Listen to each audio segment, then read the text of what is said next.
আসসালামু আলাইকুম and hello everyone. আমি আজ চলে এসেছি আমার দাদার বাড়ি, কারণ আজ ছিল মহরম।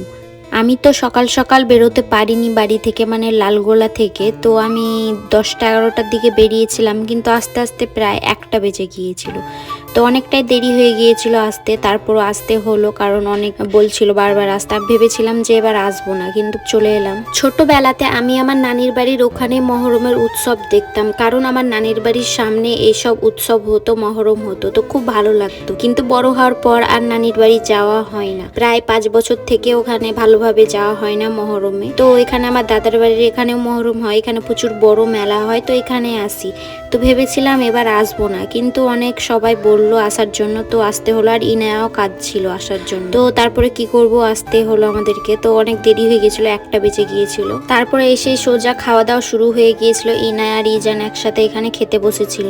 দুপুর থেকে কিন্তু প্রচুর পরিমাণে ভিড় শুরু হয়ে গিয়েছিল, লোকজন আসা শুরু হয়ে গিয়েছিল, আর চারিদিকে দলও একটা একটা করে বেরোতে শুরু করে দিয়েছিল। তো দেখতে খুব ভালো লাগছিল, বাড়ির কাছে বসে বসে প্রত্যেকটা দল দেখতে পাচ্ছিলাম, একটা একটা করে যাওয়া আসা করছিল, আর প্রচুর পরিমাণে হইচই হচ্ছিল। তো খুব ভালো লাগছিল। প্রথমে আমি ভেবেছিলাম আসবো না, কিন্তু এসে আজকের দিনটা খুব ভালোই লাগছে।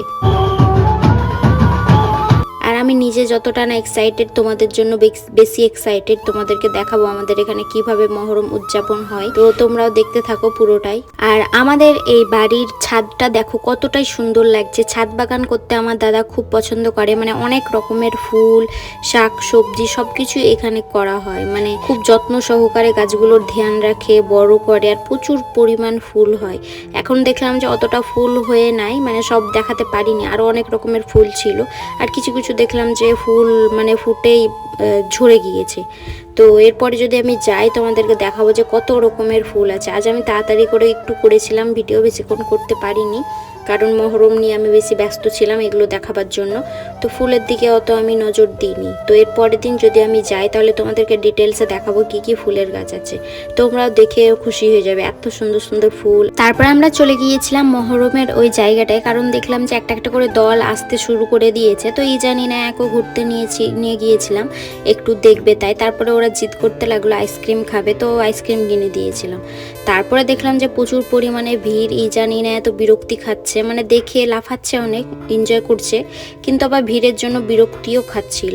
তো তারপরে ভাবলাম যে ওদেরকে এখানে রেখে লাভ নেই, বাড়ি পাঠিয়ে দিই। তো আমি তারপরে আমার ভাবির সাথে এখানে বসেছিলাম, আর এই জানি না একে মায়ের সাথে বাড়ি পাঠিয়ে দিয়েছিলাম। তারপরে ওরা বাড়িতে যেয়ে খেলছিল, আর আমি আমার ভাবি মিলে এখানে বসে বসে একটা একটা করে দল দেখছিলাম। আমার তো অত ইচ্ছা ছিল না যেখানে বসে বসে এভাবে দল দেখবো, কারণ প্রচুর পরিমাণে গরম ছিল আর বিরক্তি লাগছিল আমাকে, কিন্তু একমাত্র তোমাদের জন্যই আমি এখানে কষ্ট করে বসেছিলাম দেখাবার জন্য। এটা ছিল আমাদের মুর্শিদাবাদের মহরমের উৎসব, মানে কিভাবে মুর্শিদাবাদের জঙ্গিপুরের মধ্যে মহরম উদযাপন করা হয় সেটাই। তোমরা যেখান থেকে আমার ভিডিও দেখছো তোমাদের ওইখানে কিভাবে মহরম উদযাপন করে সেটা অবশ্যই আমাকে কমেন্টে জানাতে ভুলবেন না।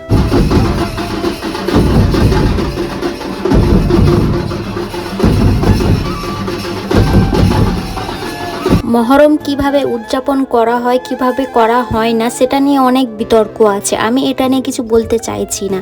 কিন্তু যেভাবে আমি দেখতে পেলাম মহরম উদযাপন করা হচ্ছে আমাকে অতটাও ভালো লাগলো না, কারণ কিছু কিছু জিনিস ভালো লেগেছিল, কিন্তু এক একটা জিনিস এক একটা ছেলে এমনভাবে আচরণ করছিল মহরমের দিনে, সেটা দেখে আমাকে প্রচুর পরিমাণে খারাপ লেগেছে। মানে আমি সেটা আশা করিনি যে ছেলেপিলেরা এতটা খারাপ হবে, যে এরকম টাইপের বিহেভ করবে মহরমের দিনে এসে।